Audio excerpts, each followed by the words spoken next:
જે ખેતરમાં દોણા થાય છે પેલા પંખીડા ચરી ચરી જાય છે, તાલી પાડવાથી ઉડી જાય છે.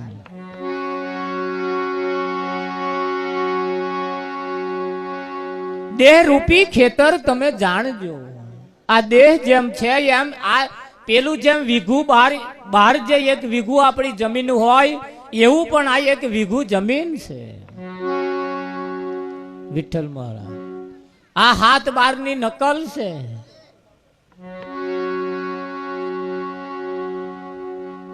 તમારી વીઘું જમીન હોય એમાં કોકનું નામમાં લખાવવું હોય, વારસાઈ કરાવી હોય એટલે 6 હક પત્રમાં એની એન્ટ્રી પડે.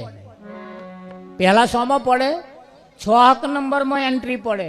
5 તત્વનું બનેલું આ શરીર એમાં પાછી 6ઠી એક એન્ટ્રી પાડવાની.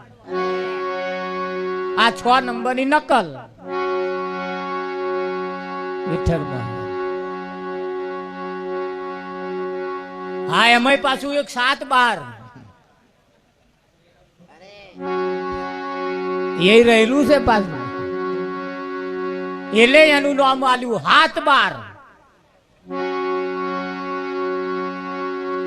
પછી પાછું એમાં એક નકલ આવે છે 8 અની નકલ. 8 અની નકલ જોઈ તમે?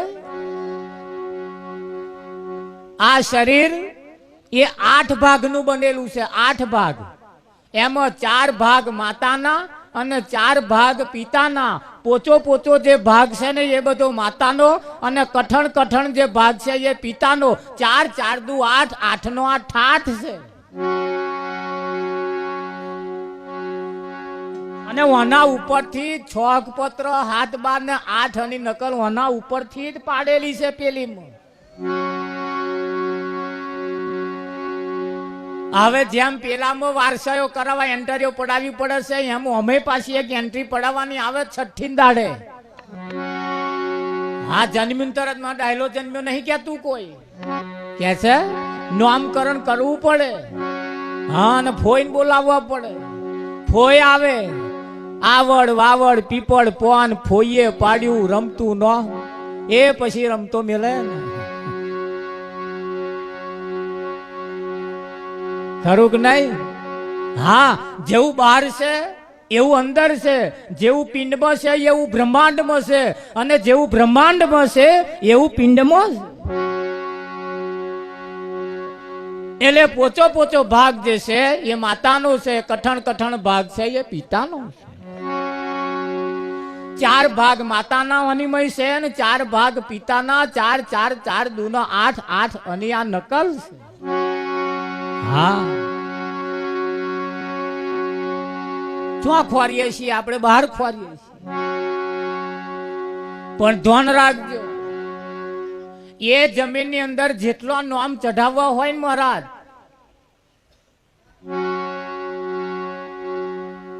તો એની નકલ લાવવી પડે. શું લાવવું પડે?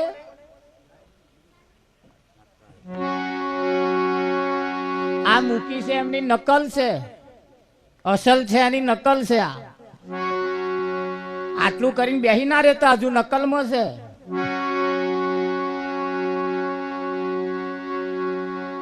હે ઘણા ખરા 80 વર્ષથી આટલે આઘા ખસ્યા જ નહીં. હજુ નકલમાં આગળ ખસ્યા જ નહીં. આ નકલ છે. એમનો ફોટો છે ને એટલે નકલ કહેવાય, અસલ નથી. અસલ તો એ ફોટા વાળા જે છે એમને આપણે બોલાવવા પડે તારે અસલ થાય. અને એ અગરબત્તી નારી છે. આગુરાક એમ કરે ને આ ઠેક અડાડી દઈએ આપણે. અસલ ને બોલાવો ચેદારા મોડવા બોધવા પડે. અસલ ને બોલાવો ચેદાર પાથેણા પથરવા પડે. જેટલા બધા સાદ સજવા પડે તાર સમજવું કે અસલ આવ્યું. અને આ બધું નકલ આવે ને તો કોઈ સાદ સજવાના આવતા નથી મહારાજ. તો કોઈ આમંત્રણે આલવું પડતું નહીં હોતું. એ તો હોય જ તે. હા પણ એની મય નામ કોઈનો ઉમેરવા હોય કાઢવા હોય તો મામલતદારની પાસે આપણે એની નકલ લઈ જવી પડે. શું લઈ જવું પડે? નકલ. તો નકલમાં બધા ફેરફાર થાય. ફેરફાર શામાં થાય છે? નકલમાં થાય છે. હારે એને ખેડવું હોય મય કશું વાવવું હોય તો નકલમાં વવાય. નાના નકલમાં પાણી વરાય, નાના નકલમાં ટ્રેક્ટર જોડાય, નાના નકલમાં વાવણિયા મેલાય, કશું એમાં થાય? નકલમાં કશું ના થાય, અસલમાં કરવું પડે. અને અસલ એ નકલ લઈ અને આપણને ખબર ના હોય કદાચ કે આપણું અસલ કઈ પડ્યું છે, તો એ નકલ લઈ અને ગ્રામ પંચાયતમાં જવાનું અને તલાટીને કહેવાનું કે અમારે શેમાડાનો નકશો લાવો. એટલે નકશો બતાવે, નકશાની મહી પાછું આપણું હોય એટલે પણ નકશાને ઝાલી ના બેહી રહેતા. એ નકશામાં લખેલું હોય ઉત્તર કોરા ઓમનું, પૂર્વ ઓમનું, પશ્ચિમ ઓમનું, ફલાણાનું ઓમનું, આવું બધું એની માં શેમાડો બતાવેલો હોય. 128 ઉપર, 129 ઓમ, 127 ઓમ, એની વચ્ચે તમને ગાલ્યા હોય પાછા. ત્યાં જઈ અને પછી ઓના બધા ખેલ થાય. થાય કે ના થાય? હા, એટલે અસલમાં પાણી વરાય, નકલમાં પાણી વારતા નહીં. અને તો પાવડા મેર આવતા.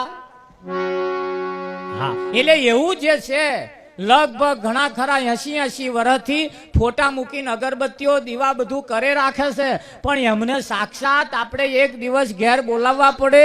મહેરબાની કરીને અગરબત્તી હરગાવતા નહીં.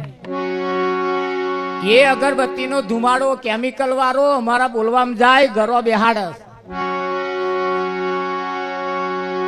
અને ધન રાખજો, અગરબત્તી ને ભગવાન ને બહુ ઓછું લાગે વર્ગે. અગરબત્તી તો અશુદ્ધ વાતાવરણ હોય અને શુદ્ધ કરવા માટે આ મેલેલી હોય છે. હા, એને થોડું સમજવા જેવું છે, એટલે છૂટી ના જતા પાછા. ઘણા ખરા ઊંચા મેની લાવજે કે છે, કરતા રહેજો પાછા. આપણે ના નહીં પાછું હો, પણ અત્યારે થોડું ધમપી રાખજો. પછી તો આપણે છે જ 12 મહિના જે થાય, પણ જીવનમાં એક દાડો તો જે થાય, એક દાડો પકવી લો પછી 12 મહિના ખાઓ. શું કેવું? હા, એટલે જે નકલ અને અસલની ઓળખાણ વિના કરેલું નિષ્ફળ થઈ જાય. અસલ અને નકલની ઓળખાણ વિના કરેલું નિષ્ફળ થઈ જાય. હા, એ જમીનનો જ્યારે આપણે દસ્તાવેજ કરવો હોય, એ જમીનનો આપણા નામે છે ને બીજાના નામે કરવું હોય તો ખાલી નકલ જ લઈને મામલતદારમાં જઈએ એટલે બધું થઈ જાય. મારા નામેથી બીજાના નામે થઈ જાય. અહીંયા અસલ લઈ જવાનું આવતું નથી. અસલ તો અસલની જગ્યાએ રહેશે. સ્થાવર જંગમ અહીં આઘું પાછું સહેજ જે થતું નથી. હા, કોક દબાણ કરી જાય મહારાજ, અને દબાણ જ કર્યા છે લોકોએ. હા, અને એ દબાણ કર્યા છે એટલે આપણે એને મપાવવી પડે, ભરાવી પડે. એ પેલા એમને માપવા વાળા, માપણી વાળાને બોલાવવા પડે. કોને બોલાવવાના? માપણી વાળા. તો આજે માપણી વાળા આયા છે. કોણે કોણે દબાણ કર્યું છે આજે ખબર પડી જશે. એની જે થાય તમારી મિલકતમાં કોણે કોણે દબાણ કર્યું છે એ આજે ખબર પડી જવા કે ના પડે?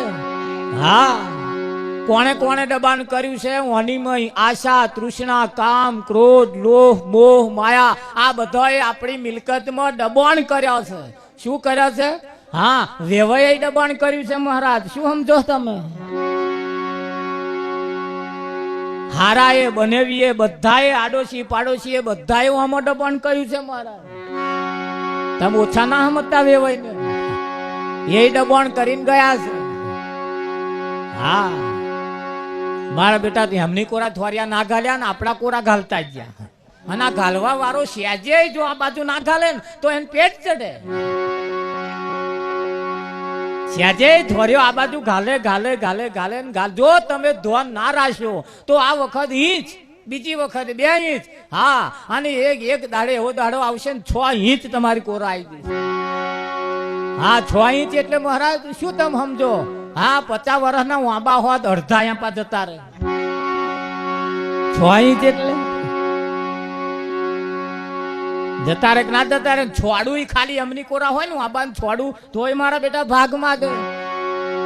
અને માગે છે આ બધા કામ ક્રોધ લોભ મોહ માયા આશા તૃષ્ણા બધાય આપણી મિલકતમાં દબાણ કર્યું છે. ખરેખર એમનો હક નથી. વિષય વ્યસન ને વેમ હરી ભજવા દે કેમ? આ વિષય વ્યસન ને એમણે આપણી મિલકતમાં દબાણ કર્યું નહીં કર્યું? કર્યું જ છે. હા,